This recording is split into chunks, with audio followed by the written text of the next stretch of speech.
Hello guys, good morning. Ayan, so nandito tayo ngayon sa San Antonio, San Pedro, Laguna. So meron tayo dito guys isushoot na itong dalawang cute na maliliit na aso.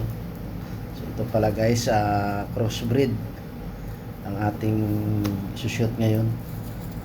Dahil nga hindi pa ito nabubuntis yung ating babae. So sinubukan ni Sir sa ibang lalaki. So ito guys, Shih Tzu tsaka Pom Spitz na ating isushoot ngayon. So ayan na sila guys. Ayan, panoorin nyo na lang.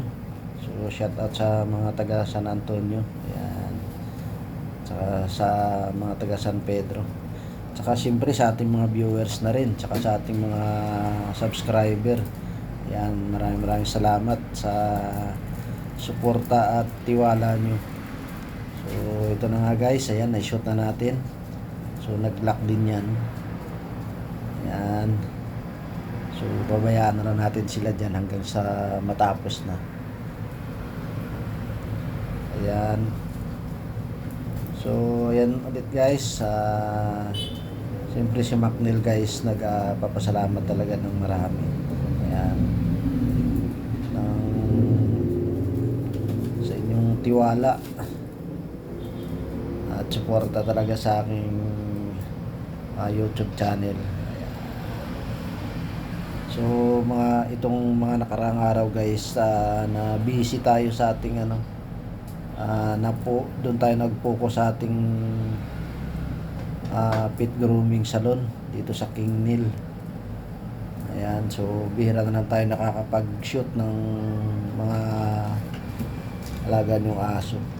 Tsaka yung iba kasi malalayo kaya hindi ko na rin pinupuntahan. So nagpapas muna tayo doon pagka malayo. Lalo na't nag-uulan. Tsaka yung ibang schedule natin guys gabi. Kaya medyo nag-aalangan si Macnil mag-shoot ng mga aso nyo. Ayan, so pasensya na kung di natin napupuntahan. Pero nare-repair naman natin sa ibang shooter. So ayan, shout out po sa inyo lahat. Ayan, panoorin nyo na lang. God bless. Saka ingat kayo lagi. Thank you. Bye bye.